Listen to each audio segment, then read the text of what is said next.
زندگی میں بعض اوقات کسی مرحلے تک پہنچنے کے لیے ایک خاص وقت کی ضرورت ہوتی ہے۔ جیسے ایک بیج سالوں تک مٹی کے اندر رشد نہیں کرتا اور پھر جب اس کے لیے امکانات فراہم ہوتے ہیں تو وہ رشد کر جاتا ہے۔ زندگی بھی اسی طرح ہے۔ انسان بچہ ہے، پیسہ نہیں ہے، جسم سالم نہیں ہے، اور جوانی وہ دور ہے کہ یہ سب چیزیں ایک دوسرے کے ساتھ ایک جگہ جمع ہو جاتی ہیں۔ جوانی میں انسان کے اندر ایک عجیب روح ہوتی ہے، اس طرح کہ بات کرتا ہے کہ 10 سال بعد پھر اس بات پر پشیمان ہو جاتا ہے۔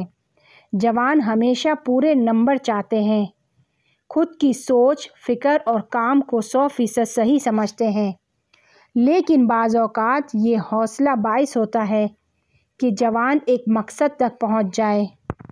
جوان جلدی جوش میں آتا ہے، زیادہ شور مچاتا ہے، جلدی ناراض ہو جاتا ہے، جلدی اس کا حوصلہ ٹوٹ جاتا ہے۔ یہ اچھا بھی ہے اور خطرناک بھی۔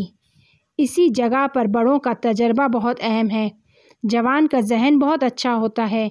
اس انسان کی زندگی پھول ہے کہ جس کی زندگی کا مقصد مشخص ہو۔ جوانی میں ہونے والا نقصان بھی بہت زیادہ ہوتا ہے کیونکہ اسپیڈ فل ہوتی ہے، اور اس طرح کی جوانی میں جوان کو صرف 3 سے 4 فیصلے کرنے ہوتے ہیں۔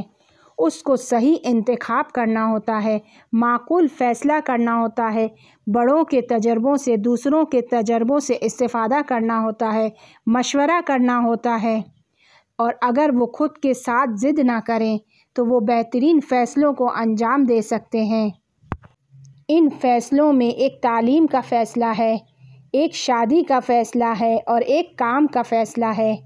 3-4 سے زیادہ فیصلے نہیں ہیں، لیکن آپ کی پوری زندگی کو یہی فیصلے ترتیب دیں گے۔ ایک وقت ایسا آتا ہے کہ آپ ایک اچھے ہمسر کو پا لیتے ہیں، ایک اچھی زندگی کا آغاز کرتے ہیں، بچے بھی اچھے ہیں اور اپنے ماضی پر بھی راضی ہیں، لیکن ایک دفعہ یہ سب برخلاف ہو جاتا ہے۔ لہٰذا اس انتخاب کا معیار کیا ہونا چاہیے کہ ہماری زندگیاں آپس میں خراب نہ ہو جائیں؟ پہلا اور سب سے اہم ترین کہ اکثر شادی کرنے کے بعد انسان اس کی جانب متوجہ ہوتا ہے، لیکن یہ سب سے اہم ترین ہے۔ لیکن شادی سے پہلے اگر ہم اسے سمجھ جائیں تو ایک ایسے انسان کا انتخاب کریں گے کہ جو دیندار ہو، خدا پرست ہو۔ ایسا شخص اگر زندگی میں نعمتیں زیادہ ہوں گی تو طغیان نہیں کرے گا، گناہ نہیں کرے گا، لیکن بے دین ہوگا تو مغرور ہو جائے گا۔ ذرا سا پیسہ آئے گا، ذرا سی عزت ملے گی، سرکشی کرنے لگے گا، گناہ کرے گا، ذرا سی توجہ دی جائے گی، خود کو بھول جائے گا، اسٹیٹس اہم ہو جائے گا۔ دیندار انسان نعمتوں کی زیادتی پر شکر کرتا ہے، دوسروں کو عطا کرتا ہے، خود کی اصلیت کو نہیں بھول جاتا، جڑیں اس کی مضبوط ہیں۔ دیندار شخص حد کو سمجھتا ہے، عقل مند ہے، کلاس رکھتا ہے، کسی کو کھاتا نہیں ہے اور دوسری طرف سختیوں میں بہترین ہے۔ امام صادق علیہ السلام فرماتے ہیں کہ بعض افراد ایسے ہیں کہ جنہیں اگر عطا کریں تو طغیان کرتے ہیں اور اگر نہ دیں تو زنجیر سے بندھا ہوا کتا ہے، یعنی مسلسل اس طرف اور اس طرف بھونکتا ہے، جس چیز کو دیکھتا ہے اس پر بھونکتا ہے۔ اس کی زندگی میں چھوٹی سی مشکل کیا آ جائے گی وہ چیخنا چلانا شروع کر دے گا، خدایا تو نے یہ غلط کیا، خدایا میں تھک گیا ہوں، خدایا بس ہے۔ عموماً شادی کے پہلے کے 6 مہینے افسردگی کے ہوتے ہیں، کیونکہ ہمسر کے بارے میں جو شناخت تھی، جو خیال تھا، جو اندازہ تھا، جو خواب دیکھے تھے، ایک لمحے پلٹ کر دیکھتے ہیں کہ یہ تو ایسا نہیں ہے، ویسا نہیں ہے، ہم نے تو کیا سمجھا تھا اور کیا نکلا۔ پھر تھوڑا شک کرے گا کہ میرا انتخاب صحیح نہیں تھا، لیکن اب موقع ہاتھ سے نکل گیا۔ یہاں شیطان بھی اپنا کام پورا کر کے دکھاتا ہے، محبت کی بجائے نفرت کرواتا ہے، لیکن اگر دیندار شخص ہوگا فوراً محبت سے سب کو کنٹرول کر لے گا، خراب نہیں ہونے دے گا۔ ایک دیندار شخص ذمہ دار شخص ہے۔ ایک دیندار انسان آپ سے خیانت نہیں کرتا، لیکن آج کل شوہر کو بیوی سے خطرہ لاحق ہے کہ خیانت نہ کرے، بیوی کو شوہر سے خطرہ لاحق ہے خیانت نہ کرے۔ لیکن ایک دیندار شخص خیانت نہیں کرتا ہے کیونکہ وہ خدا کو حاضر ناظر رکھتا ہے، آوارہ نہیں ہے، ایک منظم انسان ہے، زندگی کی دوڑ کو تھام کے رکھا ہوا ہے۔ اسی لیے معصوم نے فرمایا کہ اپنی بیٹی کو مومن شخص کو دو، کیونکہ مومنین کی ایک خصوصیت یہ ہے کہ اس کی ایک شخصیت ہے، معرفت رکھتا ہے، منافق نہیں ہے۔ دوسری چیز جو سب سے زیادہ اہم ہے وہ ہے اخلاق۔ لڑکے زیادہ تر یہ چاہتے ہیں کہ ایک ایسی لڑکی سے شادی کریں جو ان کی نظر میں خوبصورت ہو۔ ہر ایک اپنے سلیقے سے خوبصورت لڑکی سے شادی کرنا چاہتا ہے۔ فکر کریں اگر ایک خوبصورت لڑکی سے شادی کر لی، ایسی لڑکی کہ جس کی خوبصورتی کو بھی کسی نے نہ دیکھا ہو، اور اگر یہی خوبصورت لڑکی کے پاس اخلاق نہ ہو، 2 مہینے کے اندر اندر ساری محبت نفرت میں بدل جائے گی، تمام رابطے ختم ہو جائیں گے، کیونکہ 90% صرف خوبصورتی دیکھی تھی، 10% باقی چیزوں کو مد نظر رکھا تھا۔ فرمایا ہے اگر کوئی لڑکا رشتہ لے کر آئے اور اگر آپ راضی ہو، خود کی رضایت نہیں ہے، یہاں پہ عقلی اور دینی رضایت ہے، اس کے اخلاق اور دین سے راضی ہو تو اس کو اپنی لڑکی دے دو۔ کوئی بھی چیز اچھے اخلاق سے زیادہ انسان کو عاشق نہیں کر سکتی۔ تیسری اہم چیز ہے دل نشین ہونا۔ اگلا شخص آپ کے دل کو بھانا چاہیے، یعنی اس کو دیکھ کر آپ کا دل خوش ہو، نہ کہ اداس ہو جائے۔ روایت میں بھی ہے کہ دل کو بھانا چاہیے۔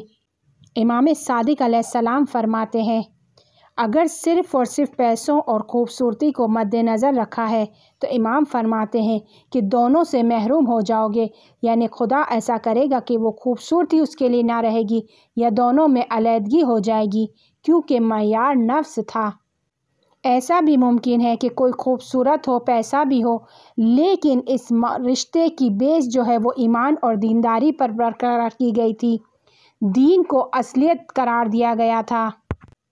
لیکن اگر خوبصورتی اور مال کی وجہ سے کسی کا نشہ چڑھتا ہے تو شادی ہوتے ہی اترنے لگتا ہے اور پھر عقل کام کرنے لگتی ہے، کیونکہ شادی کے بعد عقل کامل ہونے لگتی ہے۔ چوتھی چیز جو بہت زیادہ اہم ہے وہ یہ ہے کہ خاندان کیسا ہے، خاندان شریف ہے کہ نہیں۔ پیغمبر صلی اللہ علیہ وآلہ وسلم فرماتے ہیں اگر بیوی لینا چاہتے ہو یا شوہر کا انتخاب کرنا چاہتے ہو تو دیکھو کہ چاچا، پھوپھیاں، خالہ اور ماموں کیسے ہیں، کیونکہ اس خاندان میں ایک اخلاق رائج ہے، ایک فرہنگ ہے، اور اس فرہنگ کے بارے میں معلومات کرو۔ بعض اوقات ایسا ہوتا ہے کہ کچھ خاندان کے افراد ایسے ہوتے ہیں کہ جو ناک پر مکھی نہیں بیٹھنے دیتے، یعنی سب زیادہ غصے والے ہوتے ہیں، زیادہ شور شرابے والے ہوتے ہیں، یا بعض خاندان ایسے ہوتے ہیں کہ پرسکون خاندان ہوتے ہیں۔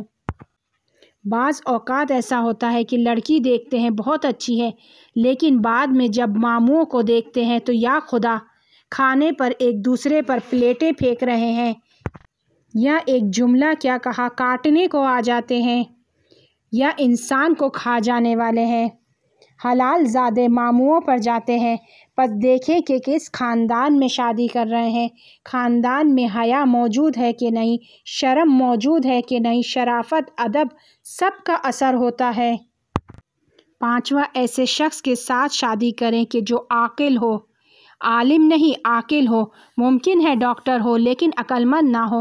عاقل وہ ہے کہ جس کو معلوم ہو کہ کون سی بات کہاں پر بولنی ہے، اور یہ خصوصیت بہت زیادہ اہمیت رکھتی ہے۔ چھٹا یہ کہ علم نافع رکھتا ہو، یعنی ایسے شخص سے شادی کی جائے کہ جسے معلوم ہو کہ بچے کی تربیت کا علم ہو۔ اہل بیت علیہم السلام کا کہنا ہے کہ ایسی لڑکی سے شادی کرو کہ جو اپنے بچے کو خود بڑا کرے، یعنی شادی سے پہلے ہی وہ بچے کی تربیت کے بارے میں آگاہی رکھتے ہوں۔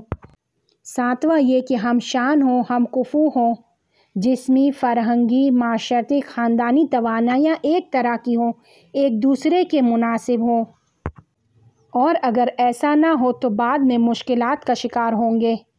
عموماً رشتہ طے کرتے وقت اس بات کو مد نظر نہیں رکھا جاتا ہے، یہ بہت اہم ہے۔ ہمارے یہاں بہت ہی عجیب چیز رائج ہے کہ رشتہ کروانے والے درمیان میں جھوٹ بولتے ہیں اور سمجھتے ہیں کہ ہم ثواب کما رہے ہیں، صرف رشتہ طے ہو جانا چاہیے۔ بعد میں بھلے شادی کے بعد وہ لوگ ایک دوسرے کا سر پھاڑ رہے ہوں، چند زندگیاں نابود ہو جاتی ہیں۔ سب کا سہرا اس جھوٹ بولنے والے کے سر پر ہے۔